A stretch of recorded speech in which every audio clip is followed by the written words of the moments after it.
The night had already betrayed him long before he saw the woman crying beside the red car. The city lights above the empty parking deck flickered like fading hope, the cold wind pushing against him, as if reminding him of every promise life had taken back. Daniel had come here dressed in his only good suit, believing tonight might finally be the night he stepped out of the broken pieces of his past. But his blind date canceled at the last minute, leaving him alone under the harsh glow of the street lamps, holding a bouquet that no longer had a purpose.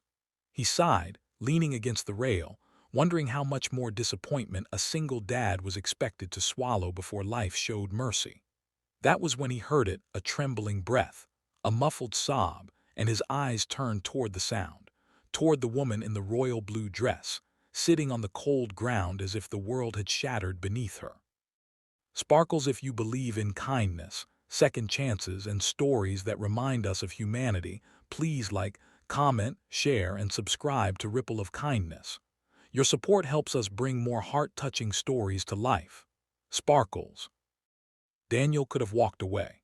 After all, he had enough of his own burdens, enough struggles weighing him down since the day his wife left without warning 5 years ago.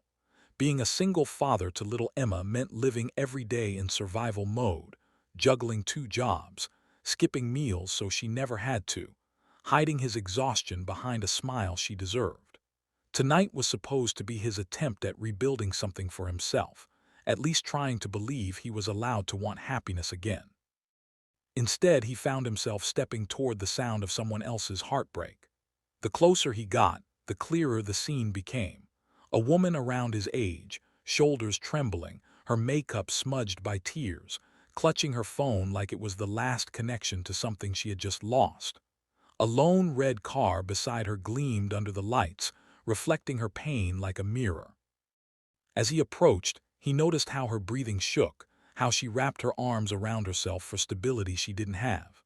She didn't look up until his shadow fell across her, and when she finally did, her eyes, swollen from crying, revealed an ocean of hurt.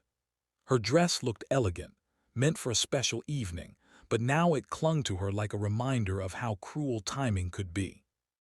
Daniel felt something stir inside him, not attraction, not pity, but the deep, bone-level recognition of someone trying to stay strong while life kept dragging them to their knees.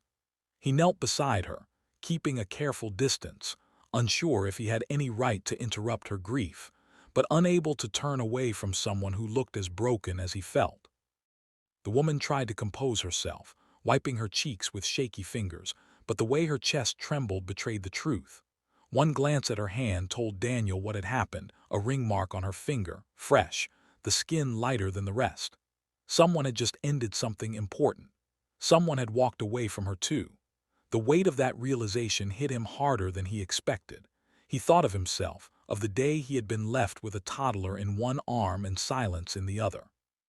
No explanation, no closure. Pain like that didn't vanish. It lingered in the quiet corners of life, waiting to resurface. The night air grew heavier as moments passed. Daniel offered her nothing more than presence, giving her space to breathe, to feel, to break if she needed. Sometimes companionship didn't require words, just someone who didn't look away. After several minutes, she managed to sit upright, brushing her hair back with trembling hands, and though she still seemed lost, there was something steadier in the way she inhaled. She wasn't okay, that was clear, but she was no longer drowning alone. The world around them grew quieter, as if holding its breath for her recovery. The gentle hum of distant traffic sounded far away, disconnected from the small island of shared sorrow they both occupied. As the minutes stretched, Daniel felt his own heartache settle in a strange, unexpected way. Seeing her reminded him he wasn't the only one walking through life putting pieces back together. She wasn't a stranger anymore. She was someone whose pain mirrored his, whose loneliness matched his, and whose ruined night reflected his in a painfully perfect symmetry. He didn't ask her what had happened, because some wounds didn't need immediate questions. They needed time. Instead, he gently draped his suit jacket over her shoulders, not to create romance, but to offer warmth, dignity, and the quiet reminder that she deserved care even when the world forgot her. The woman's breathing softened, and she glanced toward him with gratitude written across her face.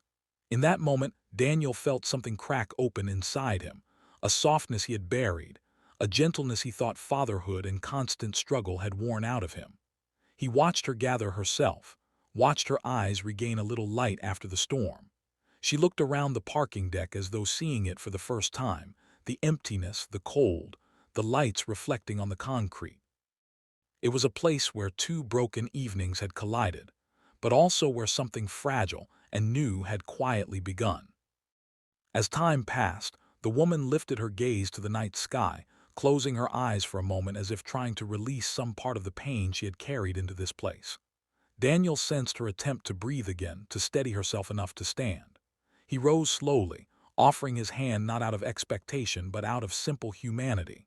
She took it, and her fingers were cold, trembling, yet strong enough to hold on. He supported her as she stood, making sure she didn't stumble. When she pulled the jacket tighter around herself, Daniel realized how vulnerable she must have felt sitting there alone before he arrived. The wind brushed through her hair as she turned toward her car, and for a second it looked as though she might collapse again. But she didn't. She pressed her palm to the car door, inhaled deeply, and slowly exhaled as though grounding herself. Daniel stayed beside her, close enough to help, far enough to respect her space. The parking deck lights flickered overhead, casting soft shadows that stretched and curved like quiet witnesses to her struggle. She wiped the last of her tears, leaving faint streaks across her cheeks. Though her heartbreak was still raw, there was a renewed steadiness in the way she composed herself now.